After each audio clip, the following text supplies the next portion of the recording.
Happytime Murders is hitting theaters this weekend. We know it's a comedy, but is it heartfelt? We'll tell you right here on Screen Junkies News. I am so sorry. I'm Dan Murrell. I'm Roth Cornet, and there is nothing for you to apologize for. That was a felty pun that I enjoyed very much. Thank you. Let's get into this movie. Happytime Murders, basic premise is, do you want to see the Hard R Muppet movie? Now, they wouldn't say that because in their world, the Muppets do not exist, but puppets do. They live with human beings, and they are treated as second-class citizens. There was a show that was very popular in the 90s called the Happytime Gang. Yep. Slowly but surely, each member of the gang faces a brutal murder, and Detective Phil Phillips must team with Melissa McCarthy to discover the murderer of his felted friends, and his brother, actually. So, Dan? Yes. Did you, in fact, want to see the Hard R Muppets? I did, and I wish this movie had done that. But apart from 4 or 5 little gags, that when I walking out of the movie, I was like, "Wow, did they not embrace this premise?" If you've seen the trailers, you've seen the funniest, what I thought to be the funniest gag in the movie. It's also a very scatological, silly string related gag. I won't give it away if you haven't seen the trailers. It's quite blue. Yes, it's very blue. That Both for me was the funniest figurative thing in the movie. But it was also the thing that I think embraced that premise the most. And I didn't feel that anywhere else in the movie. 90% of this for me it's a pretty bland, generic kind of murder mystery. But the appeal, I guess, is one of the characters is a puppet. But that's the joke is he's a puppet.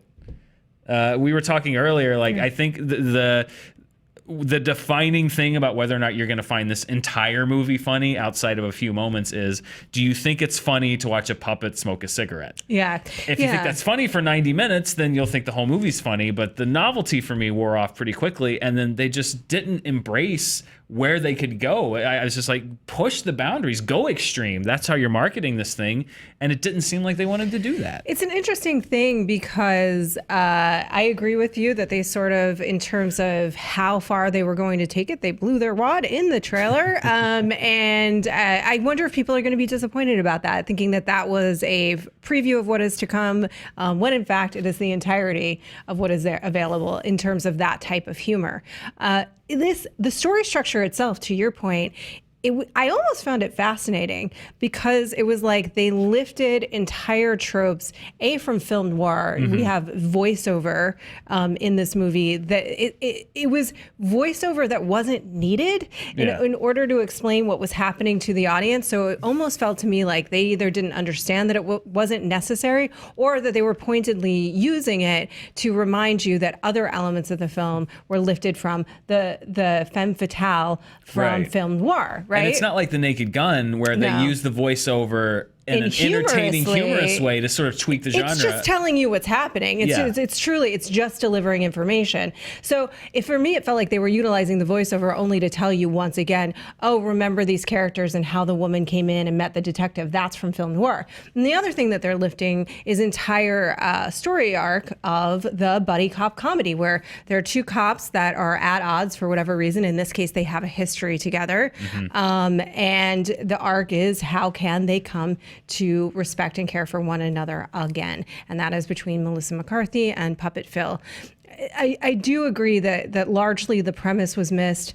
These are very generic tropes. The other interesting thing to me is that it's structurally really weird. They set up one storyline with a particular character, and then they abandon it. Yeah. And then there's another character that shows up toward the end of the movie, and it's largely unexplored what happened with that character and why their allegiance is shifted. So that character being there is completely superfluous to what's happening. So it's like you added a twist where the twist wasn't necessary. And there is no payoff to that particular twist. There's no emotional payoff. There's no story payoff. It was just it was almost like you just wanted to use that character again. So all of that to say, I found the combination of all of those things, even though each one of them was largely generic, weird. I found it to be just oddly constructed, and very odd. But that said, I did laugh a few times. There were some moments that I thought were funny. Maya Rudolph's character, who has a minor role in the film, I thought she was funny. Melissa, I think some of the interplay between the characters was funny, but it read like little vignettes. I laughed a few times. I smiled several times, but mainly I just kind of sat there going like, I mean, this is a second-rate. This is a straight-to-video murder mystery. Like, this is a Lifetime original movie, and I guess they thought, I don't know, but it seems like they thought. It seems like they banked on the puppets, the fact that puppets were in it, to be funnier than it actually was. It reminded me a little bit of Sausage Party. But even Sausage Party, I think, took the concept further to the extreme and created this world that was like native to the food, and that the finale went to places that this movie never really goes to. The Sausage Party uprising at the end made that movie. It did. That was the memorable thing about this movie, and I kept waiting for this movie to do that. It flirts with it a couple of times, but it never really goes there. And that for me was like, why are you doing this? Like, why are you? They use this opportunity to just do a pretty bland, straightforward mystery film, and didn't acknowledge or embrace the funniest things about the movie. And so that, for me, more than anything, it's a wasted opportunity. I didn't think it was a horrifically bad movie. I was sort of disinterested through most of it. There are some chuckles to be had, but like, would I recommend that somebody would go see it? No.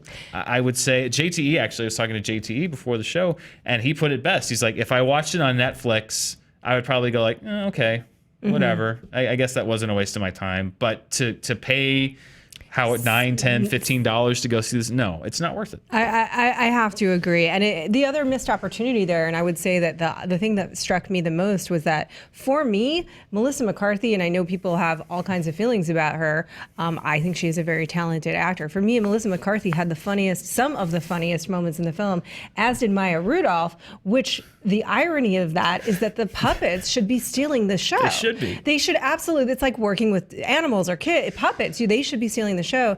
And the sad piece is that the real question here is, like Roger Rabbit presented, what if toons were real? What would their world be like? How would it integrate into ours? How would that be odd? What would their little pockets of the universe be like that are different than ours? This is just a puppet acting like a human. Well, and they robbed the concept of its most interesting thing, because I've seen it compared to Who Framed Roger Rabbit. It's like, some of the most interesting stuff was the fact that you have people that know toons are part of that world, and people that don't, people that like them, people that don't, and you see some of that acclamation happening. You have Toontown, you have the whole separate, and then you have the humans in the cartoon world, and that's really interesting. And here you have like you said, they set it up. Puppets are second-class citizens, and people don't like them.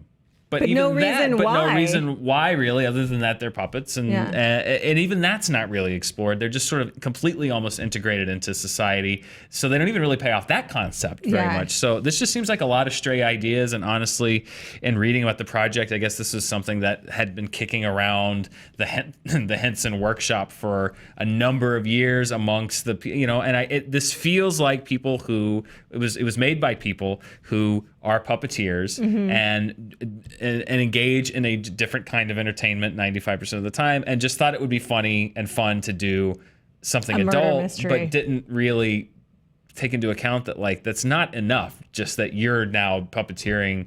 The most interesting stuff was the credits, where they show like how they did it. I'd like to see that movie, because it's like people in green screen bodysuits and stuff. That was interesting. How their craft, the craft itself is incredible. And I agree with you. That little glimpse at the end was probably the most interesting part of the movie. Again, I was in a theater. We saw this in a theater. Mine was pretty full theater, myself included. I did as well. And there were several people laughing. People seemed to have a good time. So critically speaking, this is a very poorly constructed hodgepodge of a movie that is both generic and scattered somehow. And which is almost impressive. And so I don't recommend it in terms of that. That said, it is a light entertainment. I would not spend money on this movie if it does pop up on VOD. It's certainly far more harmless Yeah. than maybe you would think having watched those trailers. Yeah, I can't recommend I wouldn't it. recommend it for kids, though. Oh, definitely not Yeah, for definitely kids. not No, for kids. definitely not for kids. I really can't recommend it either to go see. Yeah. Again, even pointing to movies like Team America, that you can Yeah. say, like, even then, the joke in that movie wasn't that they're marionettes. Like, Yeah. it was the ridiculousness of the characters, the ridiculousness of the situations. You have to write an actual movie around the concept, You and they sure didn't do. really seem to do that. They seemed to have a concept of puppet murder mystery, and that took them about 80% of the way there, and it's just not enough for me. I can't recommend it either. Can't recommend it. I wouldn't tell you not to rent it or whatever, but I can't recommend that you go spend your money. Can't recommend that you go spend your money either. That's it for Puppets in the theaters this week. We will have more movies coming out next week. And man, I do say that it gives me a thirst for someone to crack how you could have done that movie pretty well. This movie shows glimpses of it. Doesn't it? That's the frustrating Yeah. thing. You see the glimpse of what that really extreme puppet movie could have been, Yeah. and it's pretty funny. It They could just be don't- great. They just don't go there. So somebody out there, it's now on you. And we will be back with more movie reviews next week.